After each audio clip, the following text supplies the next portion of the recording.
बोलिए श्री प्राणनाथ प्यारे की जय। श्री सतगुरु महाराज जी की जय। श्री शेरपुर धाम की जय। बंदो सतगुरु चरण को करो सुप्रेम प्रणाम। अशुभ हरण मंगल करण धनि देव चंद्र जी नाम। श्री प्राणनाथ सतगुरु परम विनय करो प्रणाम। उघरे विकट कपाट सुमरन जिनके नाम।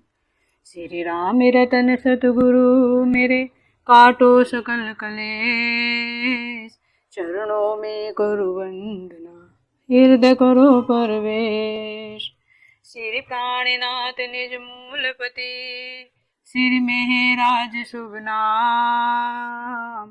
तेज कुंवर श्यामा युगल को पल पल करो प्रणाम। पल पल करो प्रणाम। बोले श्री प्राणनाथ प्यारे की जय। श्री सतगुरु महाराज जी की जय।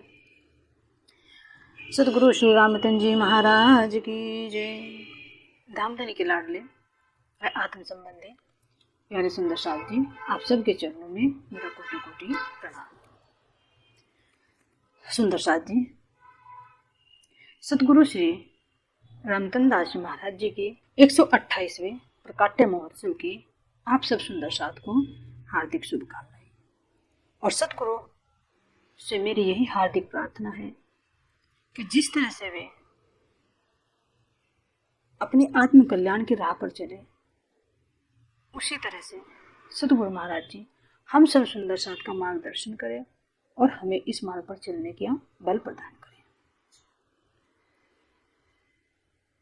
तो अब सतगुरु महाराज जी के बारे में जो उनकी बेतक के अंदर श्री प्रताप जी ने जो लिखी है, तो उनके माध्यम से जो हमें सूचना मिली, तो उसके बारे में थोड़ा सा अपने विचार प्रकट करते हैं। तो बेतक के अनुसार सतगुरु श्री रामरतन जी महाराज जी का जो प्रकाट्य दिवस है वो बैसाख मास की कृष्ण पक्ष के सप्तमी को पड़ता है। और अगर विक्रम संवत के हिसाब से देखते हैं तो विक्रम संवत 1951 और ईस्वी सन में 1894 में सतगुरु श्री रामरतन महाराज जी का प्रकाट्य दिवस है। और जो इनकी पुण्य जन्म स्थली है वो सहारनपुर जिले के जड़ोदा पांडा गांव में पड़ती है। तो उस दिव्य धाम, उस दिव्य भूमि को, जहां पर ऐसे दिव्य विभूति, ऐसे सतगुरु महाराज जी का प्रकटीकरण हुआ, जो साक्षात पूर्ण परमात्मा की लीला को यहाँ पर उन्होंने किया है, साक्षात सब सुंदर साथ को परमधाम के दर्शन कराए हैं, तो उस दिव्य भूमि को मेरा कोटि कोटि प्रणाम। तो सतगुरु महाराज जी ने इस मार्ग पर चलते हुए अनेक कठिनाइयों का सामना किया। बचपन से ही उन्हें बहुत सारी परेशानियां झेलनी पड़ी। वैसे तो ये बात सत्य है कि जो भी कोई इस धर्म के राह पर चलता है, मार्ग पर चलता है, तो कठिनाइयों का सामना तो हर एक को करना पड़ता है। कहीं प्रकृति विरुद्ध हो जाती है, तो कहीं सगे संबंधी विरोधी बन जाते हैं, तो कहीं अपना शरीर ही बाधक बन जाता है। लेकिन फिर भी जिस आत्मा के अंदर सच्ची लगन होती है और परमात्मा की कृपा होती है, सतगुरु महाराज जी का आशीर्वाद होता है, तो वो एक ना एक दिन मंजिल को पा जाती है। तो इसका साक्षात जो उदाहरण है, तो वो तो हमारे सतगुरु श्री रामतन जी महाराज जी। तो इनके जो जीवन काल में अनेक कठिनाइयां आई। तो इनके जो पिताजी थे, तो इनके पिताजी जब ये छोटे ही थे, 8 साल की आयु में, इनके पिताजी इन्हें छोड़कर चले बसे।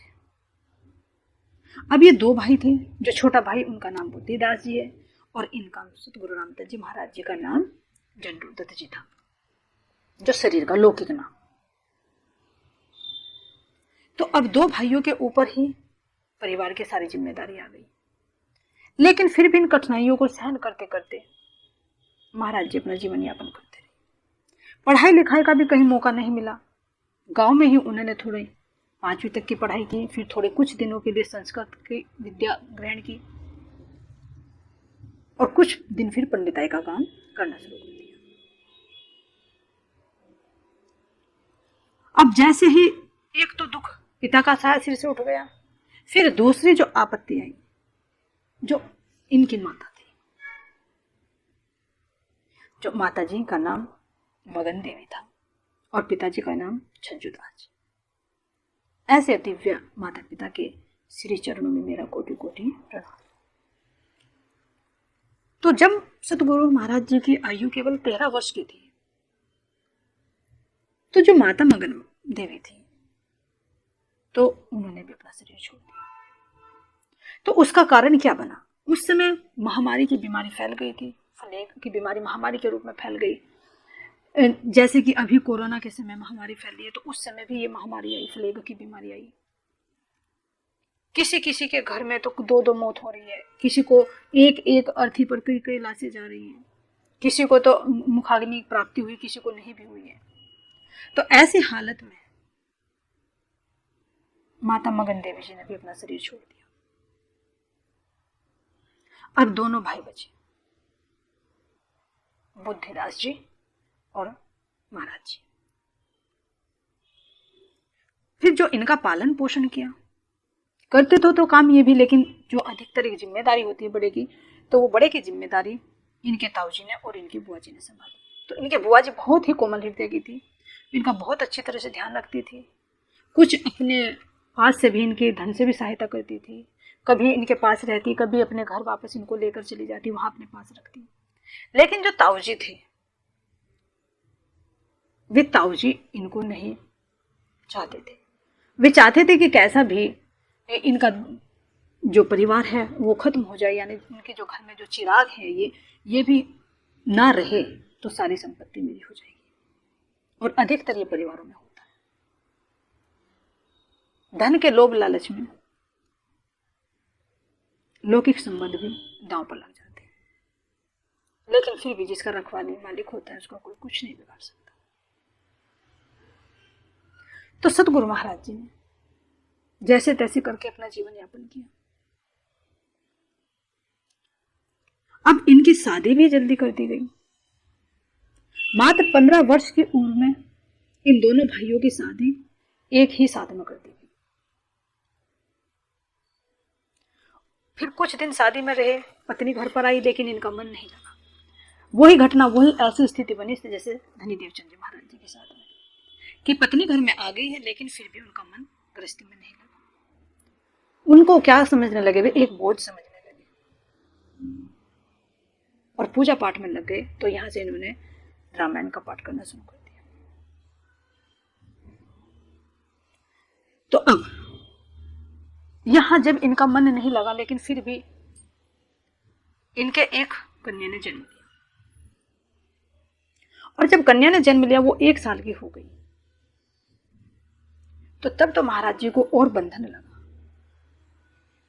वे गृहस्थी को छोड़कर अपने ध्यान में उतरना चाहते थे। वे चाहते थे कि कैसे भी इस बंधन से मुक्त हों और मैं स्वच्छंद रहूं, जो मैं अपने परमात्मा का ध्यान कर सकूं, अपने मार्ग पर मैं चल सकूं, अपनी आत्मा का मैं कल्याण कर सकूं। तो जैसी चाह होती है, वो चाह कभी ना कभी जरूर पूरी होती है, उसका कुछ ना कुछ कारण बन जाता है। तो सतगुरु महाराज जी के साथ में भी ऐसा ही कारण बना। वे एक विवाह समारोह में शामिल हुए, लेकिन कुछ कारण अशुद्धि का बना, जिसको देखकर उन्हें बहुत शर्मिंदगी हुई और उन्होंने सोचा कि लोग मेरे बारे में क्या कहेंगे। तो फिर उससे मन विचलित होकर, ये तो एक कारण बना, तो इससे मन अधिक विचलित हुआ। तो सतगुरु महाराज जी ने 19 वर्ष की अवस्था में विक्रम संवत 1970 में आधी रात्रि के समय उन्होंने घर छोड़ दिया। किसके लिए? अपनी आत्म कल्याण, उस परम तत्व की प्राप्ति के लिए। अब उनके पास वस्त्र भी नहीं थे, स्थिति बहुत दयनीय थी। तो जो उनके गोने का जोड़ा था उसी को पहनकर निकल पड़े, और निकलकर सर्वप्रथम कहां पर आइए? मुजफ्फरनगर शहर में ही आए। यहाँ पर सतगुरु महाराज जी को 3 दिन तक भूखा रहना पड़ा, क्योंकि अच्छी पोशाक को देखकर, अच्छे व्यक्तित्व को देखकर किसी ने उनसे भोजन के लिए नहीं पूछा। तो 3 दिन तक सतगुरु महाराज जी भूखे घूमते फिरते रहे। फिर घूमते घूमते जब वे अलीगढ़ पहुंचे तो वहां एक लाला को आभास हुआ कि शायद ये भूखा है। तो उसने उनसे पूछा कि क्या बात है, तुम देखने में सही ठीक ठाक लग रहे हो, लेकिन मुख क्यों उतरा उतरा है। तो सतगुरु महाराज जी किसी से मांगते तो नहीं थे, लेकिन फिर भी जब उन्होंने कहा कि भाई लाला जी पूछ रहे हैं, तो उन्होंने अपने विचार व्यक्त कर दिए कि मैंने 3 दिन से भोजन ग्रहण नहीं किया। तो उस लाला ने सतगुरु महाराज जी को भोजन कराया और दक्षिणा के रूप में उन्हें एक लोटा भी दिया। अब जैसे वहां से चलते चलते महाराज जी कहाँ के लिए निकले थे? मथुरा के लिए, कि मैं मथुरा में जाऊं और कृष्णचंद्र जी के मैं दर्शन प्राप्त करूं। लेकिन जाते जाते रास्ते में जब वे बनारस में पहुंचे तो वहां पर जो विश्वविद्यालय है उसको देखकर उनके मन में आया कि मैं चलो कुछ पढ़ लिख लेता हूं। तो वहां पर बहुत असमंजस में रहे, कई दिन तक विद्यालय तक आते और फिर वापस चले जाते। बाह्य मन कहता कि कुछ विद्या ग्रहण कर ले, लेकिन अंतर मन कहता कि इस विद्या को ग्रहण करके क्या करेगा, सारा जीवन व्यर्थ चला जाएगा। तुझे परमात्मा की प्राप्ति करनी है इस जन्म में। लाखों करोड़ों लोग पढ़े लिखे फिरते हैं, क्या सब कोई परमात्मा को प्राप्त कर लेते? क्या होगा इस पढ़ाई से? केवल जीविका चलाने के लिए, आत्म कल्याण के लिए नहीं। लेकिन फिर भी वे असमंजस में पड़े रहे। फिर एक दिन क्या घटना घटी कि जब वे विद्यालय में पहुंचे तो वहां पर उन्हें एक दिव्य पुरुष ने दर्शन दिए और उनसे पूछा कि तुम किस परेशानी में हो। तो उन्होंने सारी व्यथा बताई। तो फिर उस दिव्य पुरुष ने कहा कि कहाँ के झमेले में पड़ते हो, तुम्हें अगर आत्मा का कल्याण करना है तो तुम जगन्नाथपुरी जाओ। तो सतगुरु महाराज जी निर्णय कर लेते हैं फिर कि वास्तव में मेरे लिए ये परमात्मा का संदेश है। तो वे यहाँ से इस पढ़ाई के विचार को छोड़कर जगन्नाथपुरी के लिए चलते हैं। वहां जाते हैं, वहां जाकर उनके एक साथी कालुदास जी थे, तो उनके साथ में जाते हैं वहां पर, और वहां पर सोचते हैं कि भगवान जी के दर्शन होंगे। सब लोग वहां मंदिर में जाते हैं, परिक्रमा करते हैं और सब जय जयकार बोल रहे हैं कि देखो दर्शन हो रहे हैं भगवान के कितने अच्छे। लेकिन सतगुरु महाराज जी ने देखा कि ये तो मूर्ति है, मुझे वास्तविक दर्शन तो नहीं हो रहे। उन्होंने 2 परिक्रमा लगा ली। परिक्रमा लगाने के बाद कालुदास जी से पूछा कि क्या तुम्हें भगवान के दर्शन हुए, और उसे पूछे क्या तुम्हें जगन्नाथ जी दर्शन दे रहे हैं। तो सबने कहा अरे देखो तो सही, भगवान तो कितने अच्छे दर्शन दे रहे हैं, देखिए उनके कितने दिव्य वस्त्र हैं जिन पे हीरे जवाहरात जड़े हुए चमक रहे हैं। लेकिन महाराज जी ने कहा नहीं, ये तो दर्शन नहीं, ये तो मूर्ति है, क्योंकि उनकी चेतना को, उनकी आत्मा को चाहिए था कि वास्तविक दर्शन हो। ये तो मूर्ति हर कोई देख रहा है। तो जब महाराज जी ने ऐसे वचन बोले तो बाहर के लोग क्या अंदर की बात को समझेंगे। तो लोगों ने कहा कि शायद ये तो कोई पागल है। वहां का जो सिपाही उसने भी कहा ये तो पागल है, इसको मंदिर से बाहर निकालो। तो वह महाराज जी का बहुत अपमान किया गया, क्योंकि सबकी दृष्टि तो मूर्ति पर थी, लेकिन सतगुरु महाराज जी उन जगन्नाथ जी के वास्तविक दर्शन करना चाहते थे। वही तो तड़प थी, और यही आत्मा की तरफ होती है। नहीं तो बाह्य से जीव तो मूर्ति के दर्शन करके तर्पित हो जाता है कि मुझे सब कुछ हो गया, मुझे दर्शन हो गए, लेकिन आत्मा की प्यास इससे नहीं हुई थी। ऐसे ही धनी देवचंद जी महाराज जी भी जगह जगह घूमते हुए गए। किसी ने मूर्ति में बताया, किसी ने कण कण में बताया, किसी ने कहीं बताया, लेकिन उनकी आत्मा को संतुष्टि नहीं मिली जब तक राज जी महाराज जी ने स्वयं आकर दर्शन नहीं दिए। तो जब सतगुरु महाराज जी को लगा कि यहाँ तेरी बात को कोई नहीं समझेगा, उन्हें मंदिर से बाहर निकाल दिया गया, अपमानित किया गया, तो वहां से इनका मन खिन्न हो गया और उन्होंने कहा कि अब मैं कहीं पर नहीं जाऊंगा, मुझे जगन्नाथ जी के दर्शन करने ही नहीं, अगर घर आकर भी दर्शन दे तो भी दर्शन नहीं कर रहे। मन खिन्न हो गया। लेकिन फिर धीरे धीरे धीरे धीरे जैसे और घटनाएं घटी तो उनका मन विचार बना कि चलो और कहीं खोजते हैं। लेकिन फिर और साधु संगत साथ में थे, तो उन्होंने रामेश्वर के लिए प्लानिंग की, चलो भाई रामेश्वर चलते हैं, वहां जाके शायद भगवान मिल जाए। तो जगह जगह उनकी तड़प थी कि मुझे परमात्मा के दर्शन हो जाएं। इसीलिए वे अनेक साधु संतों से मिलते थे, आश्रमों में जाते थे, मंदिरों में जाते थे, क्योंकि उन्हें उस परम सत्य की खोज करनी थी। तो ऐसे ही एक प्रसंग बना।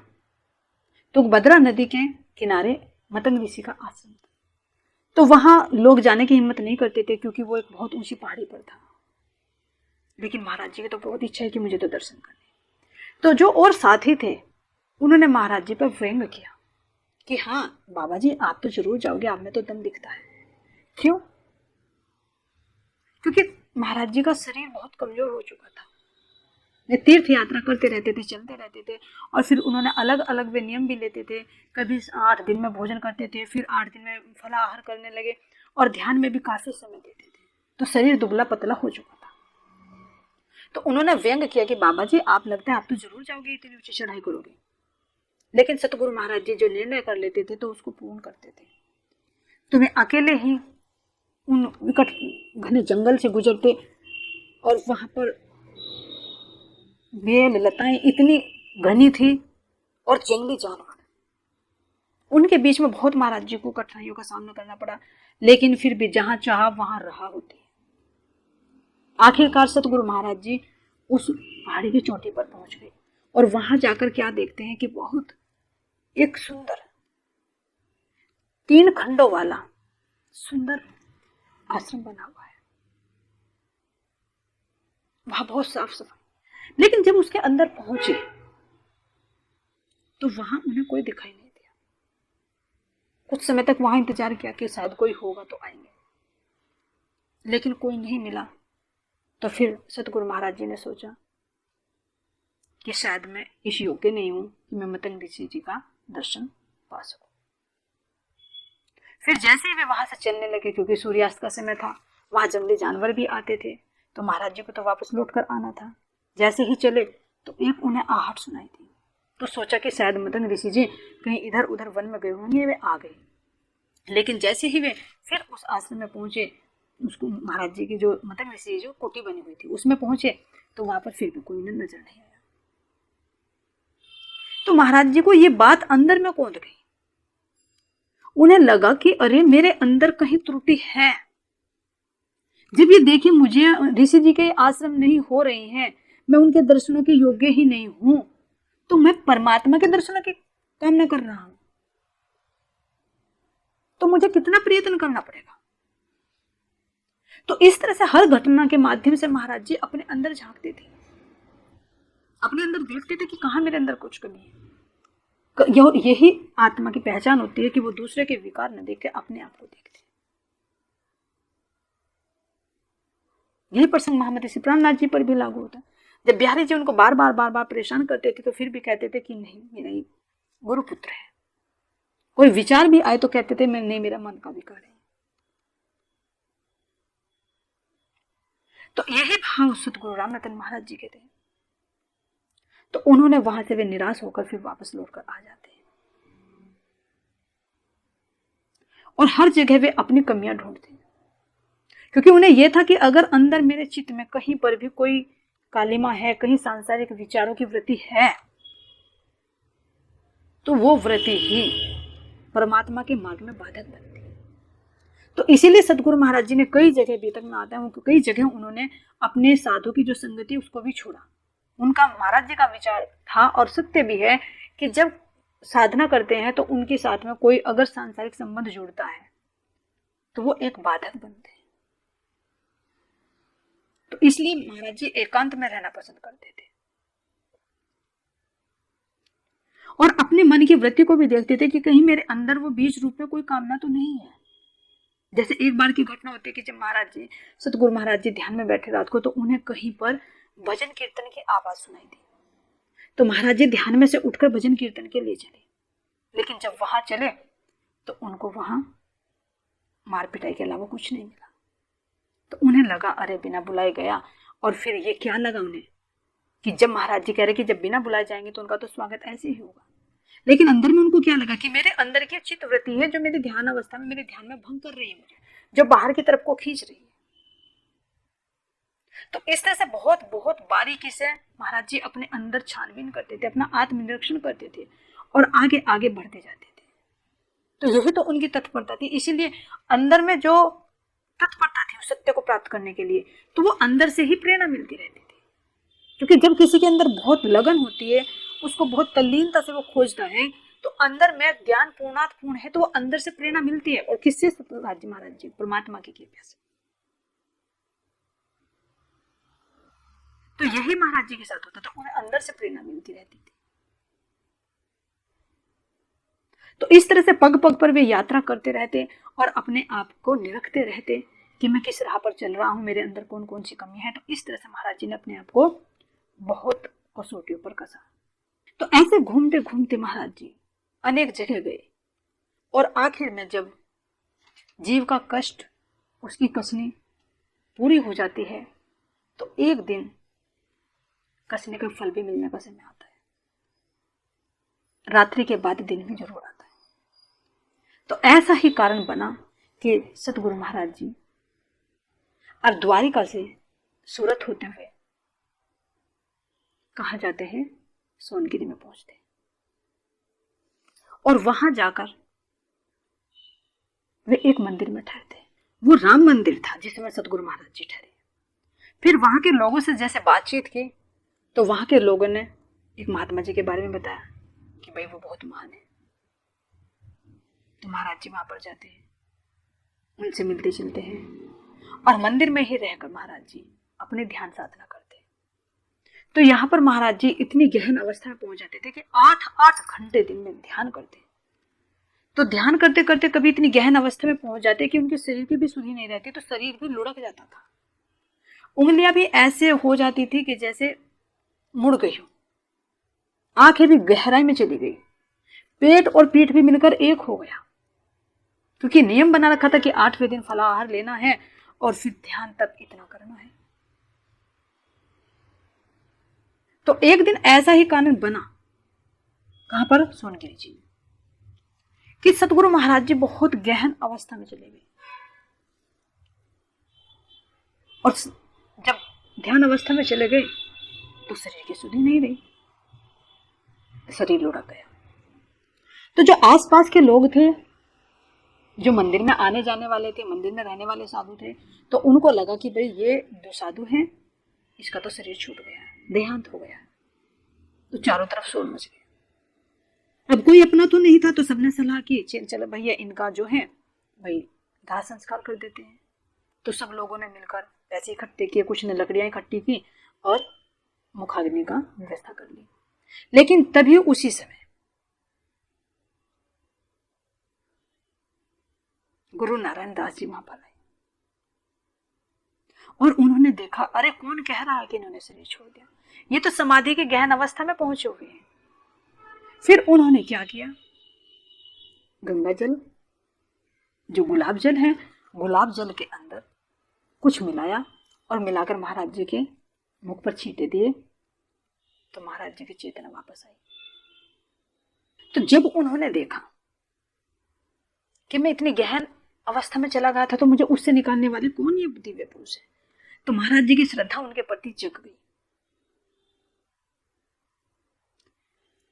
क्योंकि उन्हें पहले ही प्रेरणा मिल चुकी थी रास्ते में कि जाओ, तुम्हें ऐसे भटकने से कुछ नहीं मिलने वाला, तुम्हें किसी गुरु की खोज करनी होगी। तो गुरु की खोज तो महाराज जी के अंदर पहले ही थी कि मैं कहीं गुरु बनाऊं, किसी को गुरु खोजूं मैं अपना। तो जैसे ही महाराज जी ने सदगुरु श्री नारायण दास जी को देखा, तो उनके अंदर में कुछ हलचल हुई, उनके प्रति भाव जागृत हुआ। तो आपस में बातें हुई। तो फिर सतगुरु श्री नारायण दास जी ने उन्हें हुक्म दिया कि तुम यहां से कुछ दूरी पर सोमेश्वर मंदिर है, सोमेश्वर मंदिर है, तुम उसमें जाकर रहो। लेकिन वहां के लोगों को तो पता था, तो वे बड़े अचंभित हुए। उन्होंने सतगुरु श्री नारायण दास जी कहा कि महाराज जी आपको तो पता है वहां की स्थिति कैसी है, आप वहां पर क्यों भेज रहे हो? वहां तो कोई लोग रहता ही नहीं, वहां से तो सब आने की कोशिश करते हैं और आप इनको वहां भेज रहे हो क्यों? क्योंकि वहां पर लोगों को पता था कि वहां पर प्रेत आत्माएं रहती हैं, वहां पर कोई जाता तो जीवित नहीं बचता था। लेकिन जब नारायण दास जी महाराज जी ने हुक्म दिया, तो सतगुरु महाराज जी ने शिष्योद्धार्य किया और वे वहां पर चले गए। लेकिन वहां पर जाकर जब वे रहे, तो उन्हें बहुत अलग अलग अनुभूतियां हुई। वे वहां पर उस सोमेश्वर मंदिर में 4 महीने रहे। तो उस समय के दौरान उन्हें विचित्र आवाजें सुनाई देती। जो सांप थे वे भी उनके आसन के पास आकर बैठ जाते। तो ऐसा लगता था मानो सांप भी उनके दोस्त बन गए। और सतगुरु महाराज जी तो नित्य प्रति उनसे सुबह मिलने जाते ही थे। उनमें ज्ञान चर्चा होनी शुरू हो गई। लेकिन फिर 4 महीने के बाद सतगुरु श्री नारायण दास जी ने उनको शहर में ही जो मंदिर था वहां पर बुला लिया और नित्य प्रति वहां पर गहन चर्चा होनी शुरू हो गई। तो सतगुरु महाराज जी श्री नारायण दास जी से चर्चा सुनते और सुनते सुनते उनके अंदर ये भाव आने लगा कि वास्तव में यही मेरे सतगुरु हैं, इन्हीं से मुझे मार्गदर्शन प्राप्त होगा। क्योंकि सतगुरु महाराज जी की छवि महाराज जी को अपने हृदय में झलकती थी। अंदर में जो उनके उलझन होती थी, जो प्रश्न उठते थे, तो उनका जवाब उन्हें अंतर आत्मा से ही मिलना शुरू हो गया। लेकिन एक दिन महाराज जी के अंदर विचार आया कि मैं क्यों ना अपने गुरु से प्रार्थना करूं कि आप मेरे धाम हृदय में विराजमान हो जाए। तो सतगुरु श्री रामचंद्र महाराज जी श्री नारायण दास जी के पास गए। तो उन्होंने प्रार्थना की, हे सतगुरु महाराज जी, मुझे पता है कि आप मेरे बहुत पास में हो, दूर नहीं हो। मेरे अंदर से जो मुझे हर समस्या का समाधान मिलता है वो भी आप ही देने वाले हो। लेकिन फिर भी मेरी इच्छा है कि आप पूर्ण रूप से मेरे हृदय में समाहित हो जाओ, मेरे धाम हृदय को अपना आसन बना लो। तो जैसे ही सतगुरु महाराज जी ने ये विनती सुनी तो उन्होंने कहा कि बैठो मेरे सामने। तो यहाँ पर सतगुरु श्री रामचंद्र महाराज जी बड़े महाराज जी के सामने बैठ गए और नेत्रों से नेत्र मिलाए। तो जो नारायण दास जी महाराज जी के अंदर जो दिव्य शक्ति थी, वो दिव्य शक्ति रामचंद्र महाराज जी के अंदर प्रविष्ट हो गई।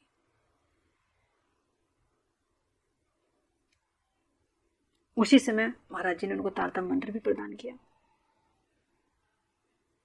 तो जैसे ही तारतम मंत्र मिला और सतगुरु महाराज जी की जो दिव्य शक्ति थी जब महाराज जी के अंदर प्रविष्ट हुई, तो उन्हें अपने आप में एक विचित्र सा महसूस होने लगा कि मानो मेरे अंदर कोई दिव्य शक्ति। तो व्यवहार में परिवर्तन आना शुरू हो गया कि जैसे कोई उनसे कुछ पूछता तो वे 1-2 शब्दों में जवाब दे देते, लेकिन अगर कोई बहसबाजी कर उनसे उलझना चाहता तो उनको चांटा भी लगा देते थे। तो महाराज जी को लगा कि ये ऐसा परिवर्तन मेरे अंदर क्यों आ रहा है। तो अपने अंदर ही अनुभव होता था कि मान लीजिए कि मेरे साथ में कोई है, मैं बहुत ऊंचाई पे और कीड़े मकोड़े तो नीचे हैं, सब संसार को नीचे की तरफ दृष्टि से देखते थे। तो ये आत्मा का अस्तर है। तो ऐसी बहुत सारी घटनाएं घटने लगी महाराज जी के साथ में। तो जो नहीं चाहते थे वो क्रियाएं भी हो जाती थी, क्योंकि नारायण दास जी महाराज जी अपनी पूर्ण शक्ति को लेकर, वो तो राज्य महाराज जी की शक्ति थी, पूर्ण शक्ति को लेकर उनके धाम हृदय में विराजमान हो चुके थे।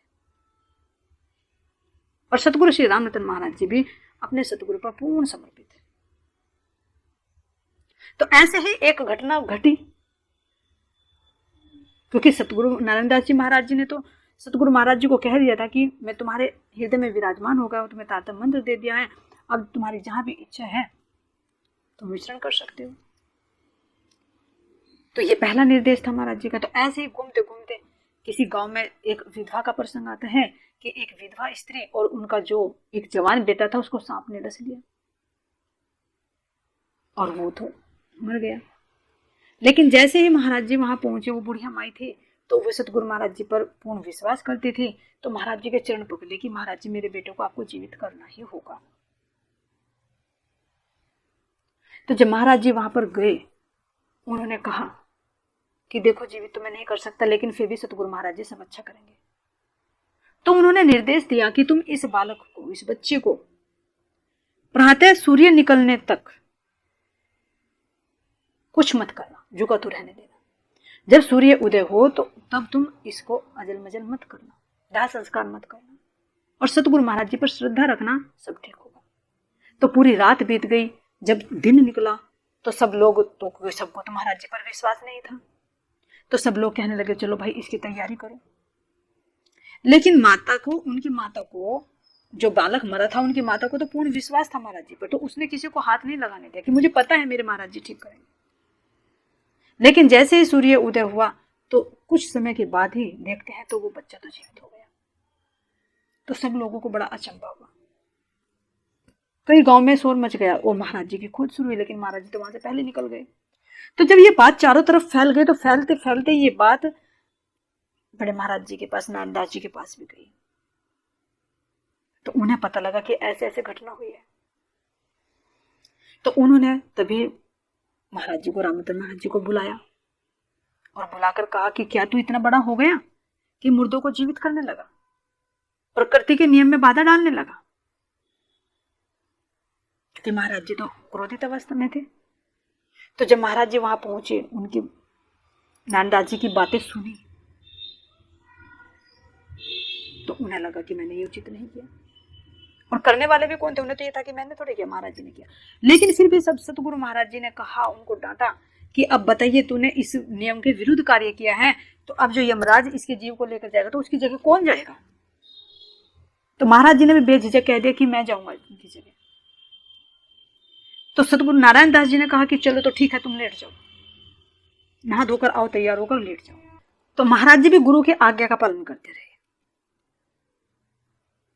नहाए धोए, स्नान किया और चादर बिछाई और लेट गई। और जो महाराज जी ने उन्हें दी थी कि ये जो चादर है इसको कफन के रूप में ओढ़ ले, तो महाराज जी ने ऐसे ही किया, जमीन पर लेट गए, ऊपर से वो चादर ओढ़ ली। तो महाराज जी की जो अवस्था जो उन्होंने वर्णन किया कि वे अचेतन अवस्था में पहुंच गए, पता नहीं इसके बीच में क्या घटना घटी, कितने समय तक ये क्रिया चली, कुछ मालूम नहीं है। लेकिन जब उठे कुछ समय के बाद तो रामरतन महाराज जी क्या देखते हैं कि जो मेरे गुरु बैठे थे, जो नारायण दास जी महाराज जी थे, तो उनके रूप में साक्षात उन्हें राज जी महाराज जी के दर्शन हुए। तो जब उठे तो उन्होंने देखा, अरे ये तो साक्षात मेरे राज जी महाराज जी हैं। तो उन्होंने क्या कहा कि उठ उठ रतनबाई। जो झंडूदत्त का जीव था वो तो उस लड़के की जगह चला गया, अब उठ रतनबाई। क्यों? क्योंकि आत्मा का नाम रतनबाई था, कि अब उठ और तुझे इस तन से कायमी की लीला करनी है। तो साक्षात राज जी महाराज जी सतगुरु महाराज जी के धाम हृदय में विराजमान हो गए और उन्हें अपनी पूर्ण दिव्य शक्ति प्रदान की, जिसके कारण ये जागने कार्य चला। तो ये परम धाम के रतनबाई सखी, जिनकी जागने का कार्य भी यहां से प्रारंभ हो जाता है। तो जब राज्य महाराज जी अपनी पूर्ण शक्ति से इनके अंदर विराजमान हो गए तो इनके सामने वो सारी जो कह रहे अव्वल से और आखिर तक सब कुछ दृष्टिमान है, महाकारण से लेकर इस खेल तक। महाराज जी को ब्रज का भी पता चला, राज का भी पता चला, परम धाम का भी पता चला कि परम धाम में क्या कारण बना, और फिर ये नश्वर ब्रह्मांड क्यों बना, इसका भी कारण पता चला, अव्वल से और आखिर तक। क्योंकि यही तो तारतम्य का बल है, जो पाताल से लेकर परम धाम तक का पूरा मार्गदर्शन कर देते हैं। तो जब सतगुरु श्री रामरतन महाराज जी के अंदर भी राज जी महाराज जी अपनी आवेश शक्ति से विराजमान हुए तो रतनबाई सखी की दृष्टि में सब कुछ क्लियर हो गया, सब कुछ नजर आने लगा, हर रहस्य समझ में आ गए कि आखिर ये ब्रह्मांड क्यों बना है, हम कौन है, यहाँ पर क्यों आई है, और कैसे हमें अपने धाम जाना है, हमारी रूहें कहाँ कहाँ पर बिखरी हुई हैं, उनको कैसे जागृत करना है। तो ये सब महाराज जी की दृष्टि में आ गया, क्योंकि साक्षात राज जी महाराज जी की लीला अब इन स्तन से हो रही है। तभी तो सतगुरु के रूप में साक्षात राज जी के दर्शन होते हैं, सुंदर साथ को होते थे, एक एक साथ में कई कई सुंदर साथ को दर्शन देते हैं, क्योंकि उनके धाम हृदय में साक्षात राज जी महाराज जी अपने पूर्ण शक्तियों को लेकर विराजमान हो गए। तो जब वो दिव्य शक्ति महाराज जी के धाम हृदय में विराजमान हो गई तो उन्हें अंदर में एक आनंद की अनुभूति होनी शुरू हो गई। तो वहां से भी फिर सतगुरु श्री नारायण दास जी महाराज जी ने हुक्म दे दिया कि अब तुम जहां चाहो वहां पर विचरण करो। तो अब रामरतन महाराज जी ने सोचा कि अब मैं क्यों ना अपने रूह को जगाऊं। तो वे यहाँ अपने गांव जड़ौदा पांडा में आ गए। और यहाँ पर जब वे आए तो लोगों ने बहुत अचंभा माना, क्योंकि महाराज जी 6 वर्ष के बाद वापस लौटे थे। तो लोगों को तो ये हो गया था कि शायद अब वे संसार में है भी या नहीं। लेकिन जब वे यहाँ पर लौटे तो जो बेटी थी जिसको 1 साल की को छोड़कर निकल गए थे, वे भी विवाह के योग्य हो गई। तो उनकी विवाह की तैयारी की गई। और उसमें तो पता ही महाराज जी कि बीतक के अंदर भी वर्णन आता है कि जब शादी के लिए कोई पैसा नहीं था तो उन्होंने चिट्ठी लिखी। और वो चिट्ठी किसके पास गई, वो पुकार किसके पास गई, वो धामधनी के पास गई। तो वे किसी न किसी को माध्यम बनाकर क्रिया करा देते। तो एक लाला के माध्यम से उन्होंने इतना पैसा भिजवाया कि बेटी की शादी में कमी तो क्या, पूरे 5 से भी जितने भी आसपास के सब गांव थे सबको न्योता दिया गया। बड़े धूमधाम से शादी की गई। तो लोगों को अचंभा हुआ कि जिसके पास कुछ नहीं था इतने धूमधाम से शादी हुई है। तो ये सब क्या है, ये राज्य महाराज जी की कृपा से संभव हो सका। तो कुछ दिन तक तो महाराज जी अपने घर में रहे, ये कार्य किया। लेकिन उसके बाद फिर घर को छोड़कर वे उन्होंने मंदिर में रहना शुरू कर दिया। लेकिन जैसे जैसे महाराज जी के जो उनके अंदर दिव्यता थी, उनके व्यवहार से पता चला, तो काफी लोग प्रभावित हुए। अनेकों के अंदर एक सतगुरु का भाव जगा, क्योंकि हमारी अपनी रूह है तो वे क्यों नहीं विश्वास करेंगे। लेकिन उनकी बढ़ती हुई प्रसिद्धि को देखकर वहां का पुजारी ईर्ष्या करने लगा। उन्होंने महाराज जी पर उल्टे सीधे आरोप लगाए। तो फिर महाराज जी ने उस मंदिर को भी छोड़ दिया और एक 2 मील की दूरी पर ही जड़ौदा पांडा से जो शेरपुर गांव पड़ता है, तो वहां पर महाराज जी कुएं पर जाकर बैठ गए। लेकिन फिर कुछ सुंदर साथ ने, जिनकी श्रद्धा जागरूक हो चुकी थी, तो उन्होंने वहां पर जो आज हमारा निजानंद आश्रम शेरपुर है, वहां पर एक कुटी का निर्माण किया। और धीरे धीरे वहां पर और विस्तार होता चला गया। बाग था, बाग थोड़ा सा काटा गया, वहां पर 1-2 कमरे डाले गए, तो अब तो काफी बड़ा आश्रम बन गया है। तो यहाँ पर फिर महाराज जी जो सोनगिरी से ही अपने सिर पर ये तारतम वाणी लेकर आए, तो वहां पर मूल मंदिर में तारतम वाणी पधराई गई। क्यों? क्योंकि तारतम वाणी में वो प्रकाश है, वो रस है जो साक्षात परमात्मा के दर्शन करा सकते। क्योंकि साक्षात दर्शन क्या, ये राज्य महाराज जी का ही वांग्मय स्वरूप है। तभी तो वाणी में कहा गया कि हक बैठे इन इलम में।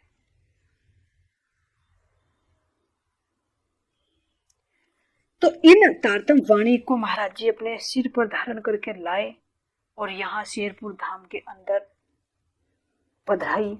और फिर यहाँ से सेवा पूजा शुरू हो गई। तो इस तरह से जो सतगुरु रामतन महाराज जी ने अपना शरीर रहते रहते ही बहुत सुंदर सा जागृत किए। क्यों? क्योंकि ये एक विशेष जुट की सिरमौर सखी है। जो 40 जुट हमारे परमधाम के हैं, तो उन परमधाम में से एक जुट की सिरदार सखी श्री हमारी रतनबाई जी हैं। और हम सब सखियां अपनी रतनबाई जी की ही जुट की सखियां, वे हमारे सिरमौर है, वे हमें जागृति का बल दे रहे हैं, वे हमें अपने धामधनी प्राणनाथ जी से मिलाते हैं और साक्षात हमें परमधाम का दर्शन कराते हैं। तो यहाँ खेल में तो अलग अलग रूप, अलग अलग आत्माओं को शोभा दी गई है, लेकिन अंदर मूल में देखते हैं तो हर आत्माओं के अंदर मेरे धामधनी ही विराजमान है। लेकिन बस जीव की एक पात्रता है कि जीव जितना योग्य बनता है, जितनी कसनी कसता है, उतनी उसके अंदर सामर्थ्य बनती है, तो वो उस परम तत्व को प्राप्त कर लेती है, उतना ही प्रकाश उसके अंदर फैलने लगता है। नहीं तो हर आत्मा के अंदर में राज्य महाराज जी विराजमान है। बस एक विशेष आत्मा को विशेष शोभा देकर वो कार्य कराया गया है। तो ये विशेष शोभा हमारी रतनबाई सखी जी को दी गई है कि तुम्हें इस जुट की सखियों को जगाकर लेकर अपने घर वापस आना है। तो जब तक उनका शरीर रहा तब तक भी उन्होंने जागनी की। और जब विक्रम संवत 2021 में असोज मास की कृष्ण पक्ष की सप्तमी को और दिन सोमवार को जब उन्होंने अपना ये पंचभौतिक तन दिल्ली के अंदर अपना देह छोड़ दिया, तो फिर महाराज जी के उस दिव्य तन को शिरपुर धाम के अंदर ही समाधि में विराजमान किए गए और कुछ अंगों को उनके श्री पन्ना जी में भी वहां पर समाधि दी गई है, जो आज भी सुंदर साथ जाते हैं और वहां प्रणाम करते हैं। तो तब भी महाराज जी जागृति कर रहे थे हम आत्मा को, और आज भी प्रोक्ष रूप से महामती श्री प्राणनाथ जी के निर्देश से इस दिव्य ज्ञान को प्रसारित करके हम सब आत्माओं को परमधाम की राह पर चला रहे हैं। तो ऐसे दिव्य, ऐसे महान विभूति सदगुरु श्री रामरतन जी महाराज जी के श्री चरणों में हम सब सुंदर साथ का कोटि कोटि प्रणाम। बोले श्री प्राणनाथ प्यारे की जय, श्री सदगुरु महाराज जी की जय, श्री शिरपुर धाम की जय, समस्त सुंदर साथ की जय। प्रणाम जी।